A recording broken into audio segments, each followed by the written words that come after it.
Amendment के साथ जो एक चलिए और ठीक है, बात आगे चर्चा में लेंगे क्योंकि आप ये बात कह रहे हैं।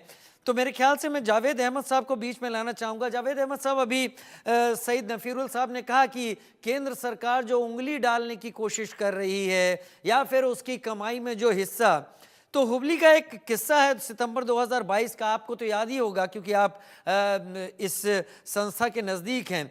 ईदगाह में गणेश पूजा को लेकर एक बवाल हुआ था और काफ़ी तनाव हो गया था कि ईदगाह में किस तरीके से अलाउ कर दी गई। वक्त कर्नाटक हाई कोर्ट ने ये फैसला दिया था और कर्नाटक वक्फ बोर्ड ने इसे अपना कहा था, लेकिन बाद में पता चला कि हाई कोर्ट ने इसे खारिज कर दिया और कहा यह वक्फी संपत्ति है ही नहीं। क्या कोई संपत्ति वक्फ की किस तरीके से हो जाती है, अगर हो गई है तो क्या वाकई जो सवाल उठाए जा रहे हैं चुनौती दी जा सकती है, और क्या यही चीजें देखते हुए कि वक्फ नाम एक बड़ा हिस्सा है लैंड बैंक की तरह, सनातन बोर्ड की अब बात की जा रही है? जावेद साहब,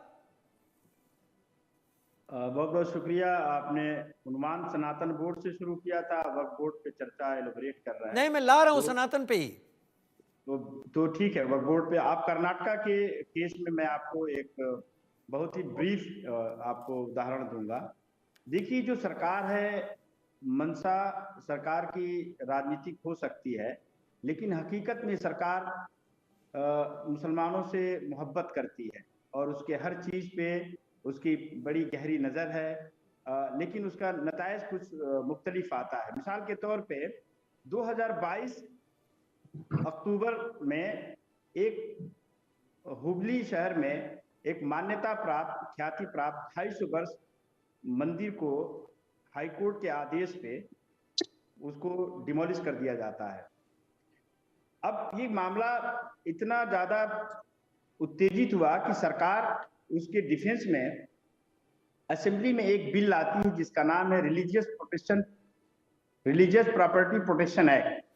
और उस बिल का जो उसका मूल उसका उद्देश्य था कि जितनी मजहबी इबादत गाह हैं उन सभी की सुरक्षा और उनके अधिकारों की रक्षा के लिए ये कदम उठाया गया था। उसकी ब्यूटी क्या है, देखिए वो कैसे परिभाषित करता है कि जितनी ऐसी इबादत गाह किसी भी धर्म पंथ के मानने वालों की, वो अगर 2011 से पहले बनी हुई हैं, प्राइवेट, गवर्नमेंट अथवा केंद्रीय भूमि पर भी अगर बनी है, तो उसकी सुरक्षा और दायित्व जो है स्टेट गवर्नमेंट का, और ये बिल पास हो गया।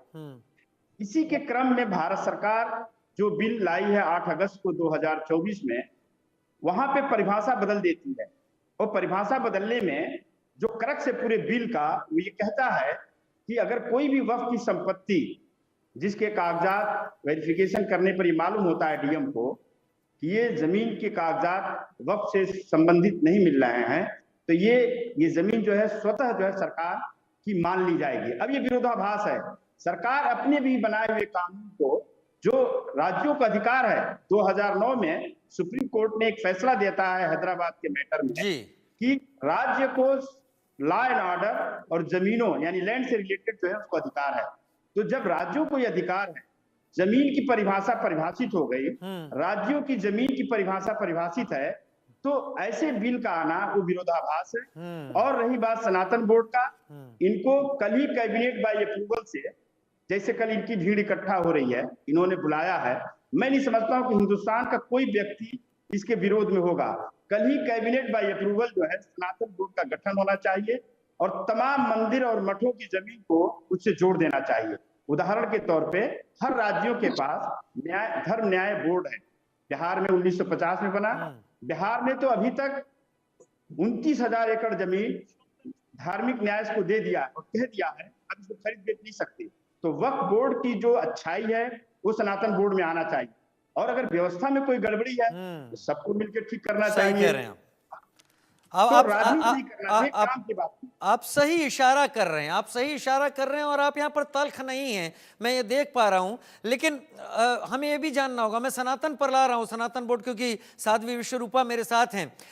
वक्फ asset management system of India पिछले साल 2 साल पहले 2022 अगस्त की जो रिपोर्ट आई थी, उसमें कुछ कुल 8,51,535 संपत्तियां बताई गई हैं वक्फ के पास, लेकिन ऐसा भी मानना है कि अभी बहुत सारी चीज़ों की तो गणना की ही नहीं गई है, तो इससे भी ज़्यादा हो सकती है। जहां यूपी सुन्नी वक्फ बोर्ड के पास तकरीबन इन सब में अगर अलग अलग राज्यों का हिस्सा देखा जाए तो 2,10,239 है। खैर, सनातन बोर्ड बनने से, सनातन बोर्ड की सोच से और सनातन बोर्ड के आने से हम लगातार, क्योंकि मैं बार बार कह रहा हूं, मैं बहस नहीं, मैं चर्चा चाहता हूं, साध्वी विश्वरूपा, परिवर्तन कितना बड़ा आ सकता है, कितना बड़ा आएगा, और सनातन बोर्ड के होने से आप फर्क क्या देखती?